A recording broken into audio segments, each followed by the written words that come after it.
Hello good evening students, कैसे हैं बेटा। नीट 2025 में अब सिर्फ और सिर्फ 29-30 दिन बचे हैं और उन 29-30 दिन में आप कैसे तैयारी करें यही इस वीडियो में बात करेंगे। अगर आपका कोई और क्वेश्चन हो तो आप कमेंट बॉक्स में पूछिएगा, उसका भी आंसर करने की मैं कोशिश करूंगा।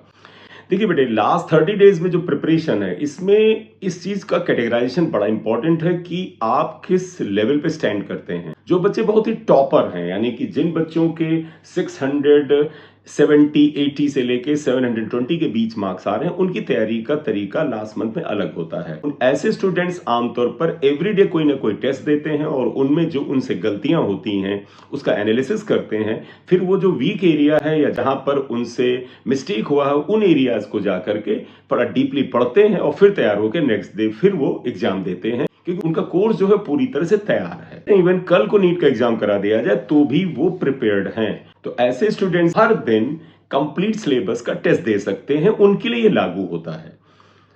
लेकिन ऐसे स्टूडेंट्स जिनके मार्क्स 600 के आसपास आ रहे हैं, 600 से लेकर के 630-40 आ रहे हैं, तो उनको पिछले साल के कट ऑफ के अनुसार थोड़ा सा डर लगता है कि क्या करा जाए। तो बेटे देखिए, अगर एक लिमिट के बाद पिछले एक महीने से मार्क्स एक जगह पे आके फिक्स हो गए हैं कि भैया 580 से 550 से लेके 620-30 के 20 मार्क्स आ रहे हैं और डिफिकल्टी ऑफ द पेपर के आधार पर मार्क्स कभी थोड़े कम हो जाते हैं और थोड़ा पेपर आसान हुआ तो मार्क्स 600 से थोड़ा ऊपर चले जाते हैं, तो ये साफ साफ बताता है कि आपके कुछ एरियाज जो हैं वो अभी पूरी तरह से रेडी नहीं है। आपको उन एरियाज को फाइंड आउट करना चाहिए और उन एरियाज में या उन सब्जेक्ट्स में या उन टॉपिक्स में आपको एक बार डीप स्टडी करनी होगी। यानी कि जैसे आज से आपने 6 महीने पहले उन टॉपिक्स को बड़ा डीपली एंड थॉरोली पढ़ा था और उनके काफी क्वेश्चंस आपने प्रैक्टिस में लगाए थे, तो ऐसे टॉपिक की आप बड़ा डीप एंड थॉरो स्टडी करिए, थोड़े ज्यादा क्वेश्चंस लगाइए और तब तैयार करके एग्जाम में जाइए, तभी इंप्रूवमेंट होगा।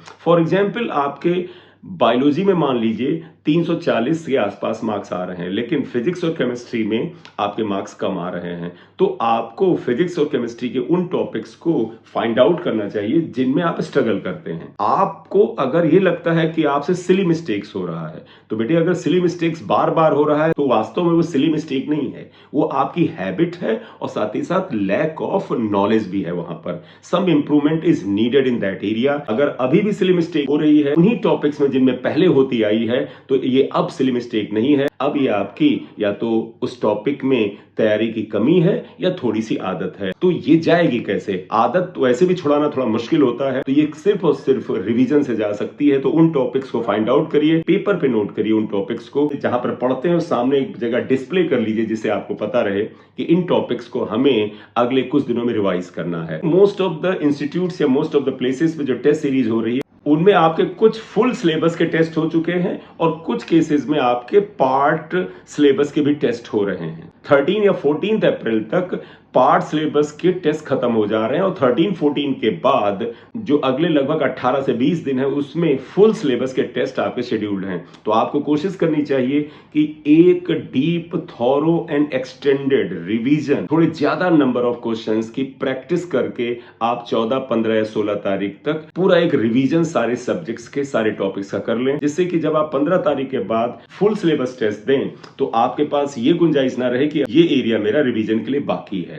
अब उसके बाद निश्चित रूप से जब आप टेस्ट देंगे, आपके कुछ एरियाज में या कुछ टॉपिक्स में गलतियां होंगी, उन गलतियों को एनालिसिस करिए, टॉपिक को नोट करिए और इमीडिएटली आप उस टॉपिक से रिलेटेड जो थ्योरी है उसको पढ़िए और उस तरह का न्यूमेरिकल अटेम्प्ट करके देख लीजिए। जिस एरिया से आपसे मिस्टेक हो रहा है पर्टिकुलर उसी पॉइंट पे जाकर के थ्योरी पढ़ने की बजाय आप उसका थोड़े पहले की थ्योरी पढ़ते हुए उस टॉपिक की थ्योरी तक आइए और थोड़ा आगे तक पढ़ लीजिए, जिससे कि उसके आसपास के जो और पॉसिबल क्वेश्चंस बन सकते हैं उनके बारे में भी आपको नॉलेज हो जाए। क्योंकि जब आपसे किसी एरिया में मिस्टेक हो रहा है तो इसका मतलब उस एरिया और इस एरिया के आसपास के क्वेश्चंस आपसे अभी पूरी तरह से सॉल्व नहीं हो रहे हैं। क्वेश्चन वही तो आएगा नहीं, इसकी तो गारंटी नहीं है कि the kind of question you are committing mistake exactly same question is going to कम।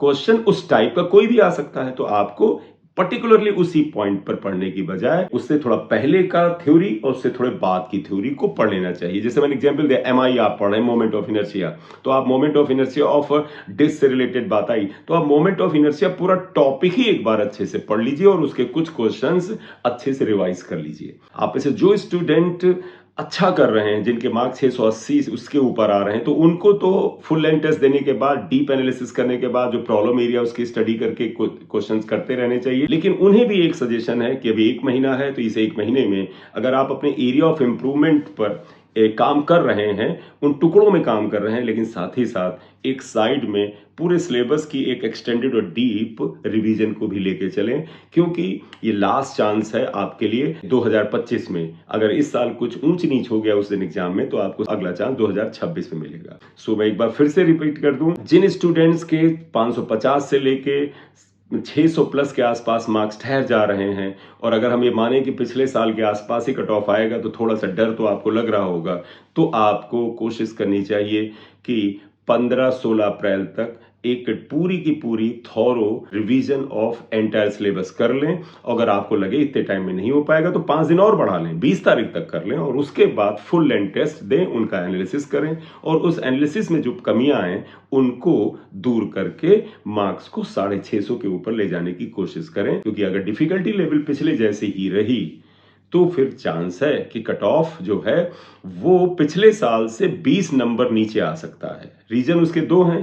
पहला तो वो जो ऑप्शनल क्वेश्चन जो हर सब्जेक्ट में 5-5 आ रहे थे, यानी 200 में से 180 क्वेश्चन आपको करने पड़ रहे थे, जो सेक्शन बी था वो रिमूव हो गया है। इस वजह से भी कट ऑफ 15 से 20 नंबर नीचे आएगा, और 30 मिनट का टाइम रिड्यूस किया गया है। इसकी वजह से भी कट ऑफ जो है वो थोड़ा सा नीचे आने का चांस है। तो if difficulty level of paper same as the previous years, तो उस हिसाब से 20 से 25 नंबर नीचे कट ऑफ आना चाहिए। लेकिन साथ ही साथ हर साल स्टूडेंट्स अपने लेवल को बढ़ा रहे हैं, तो 5 से 7 नंबर उस लेवल के बढ़ने की वजह से ऊपर जा सकता है। तो 20 से 25 मार्क्स में से अगर 7 मार्क्स को आप माइनस कर दें, तो कट ऑफ जो है वो 18 मार्क्स से लेकर के 25 मार्क्स नीचे आ सकता है। यानी यूपी स्टेट के केस में, जबकि पिछले साल 648 के 648 के आसपास फाइनल राउंड में कट ऑफ गया था, वो 625 से 630 के आसपास आ सकता है। और ऑल इंडिया कोटा में ये कट ऑफ जो है 625 से 635 के बीच रहने का चांस है, if difficulty level same as that of the